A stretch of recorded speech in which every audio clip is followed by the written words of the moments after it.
How do you do, y'all? This is John, and today we are talking about Batman Begins, a movie that came out back in 2005, starring Christian Bale and directed by Christopher Nolan. And in Batman Begins, it tells the story of Bruce Wayne, who returns to Gotham after years of training in this underworld, this underground hidden martial arts organization, and he dons the cape, cowl, the whole shebang, and becomes Batman. But as he is doing this, Scarecrow and some other evil figures are out to basically destroy Gotham. And there we go. We have a movie.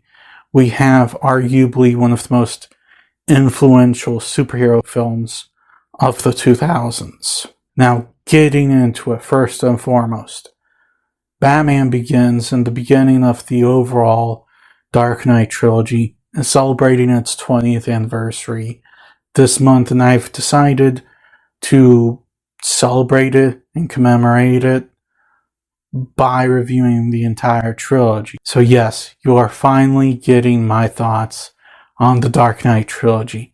It's been 6 years in the making. However, finally it is happening. And first of all, what I love about this movie, there's really not much I don't love about Batman Begins. While origin stories with, your average superhero and your average superhero movies not uncommon, you never really got Batman's origin story. It was never really dwelled into in the comic books, from my understand.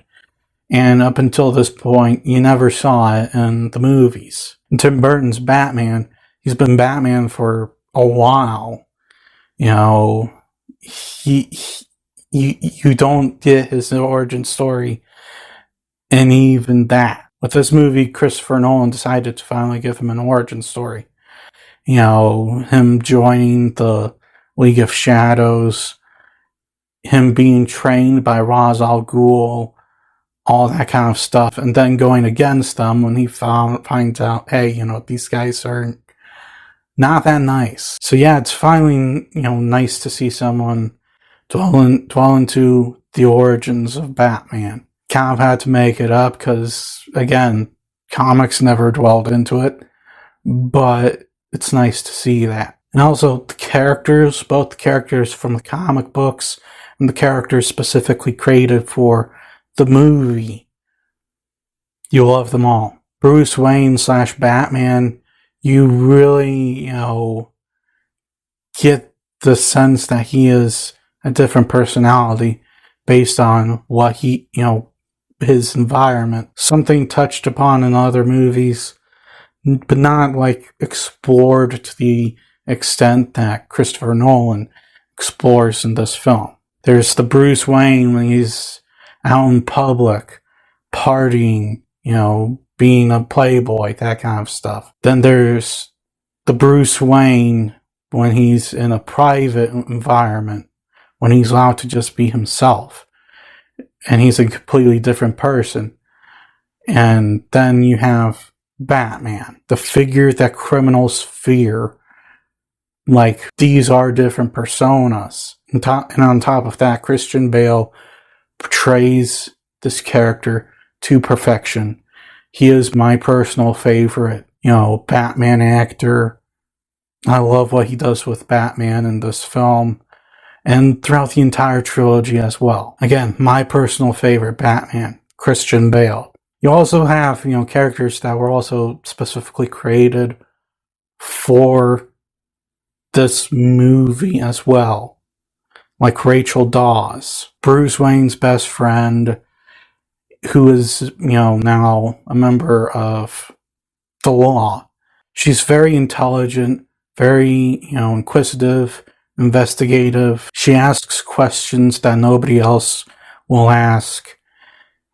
Granted, from a physical standpoint, she's not very strong, but from a mental and intellectual standpoint, she is strong. Katie Holmes plays her well as well.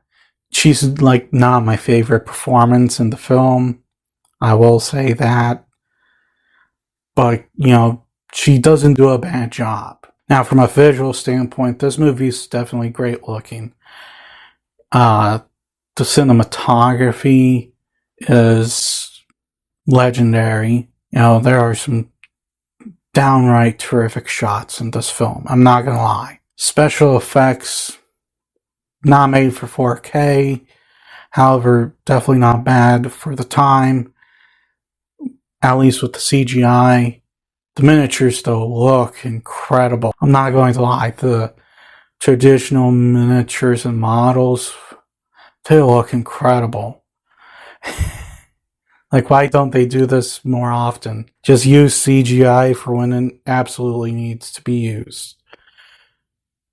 Which, more or less, is what this movie does. And the music, oh my. Just expect to hear me gush over the music, possibly during my review of this entire trilogy. The music in these movies is absolutely legendary.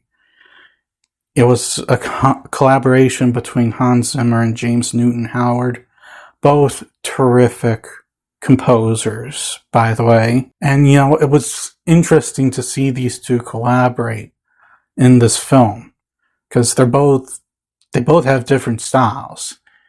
And just hearing them both mixed together so well, you would not expect them to, work so well together. Love the music.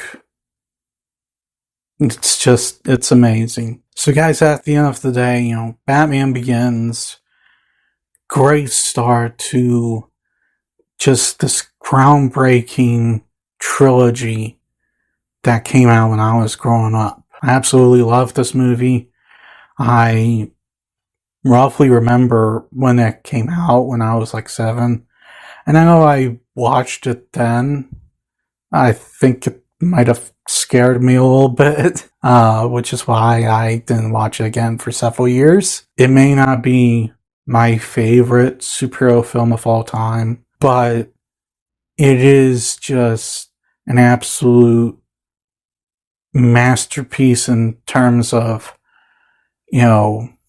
crafting a world, crafting a character, crafting a story. Batman Begins has definitely earned its place in history as a genuine classic. And now that it's 20 years old, I can see it officially become one in the near future. I am going to give Batman Begins a 10. Well, that's all the time I have for today. Please look forward to more videos real soon. Please look forward to my review of The Dark Knight next week as well. Please hit the like button if you enjoyed this video. Please also subscribe if you're new to the channel. And as always, please remember, the Badetsky will return.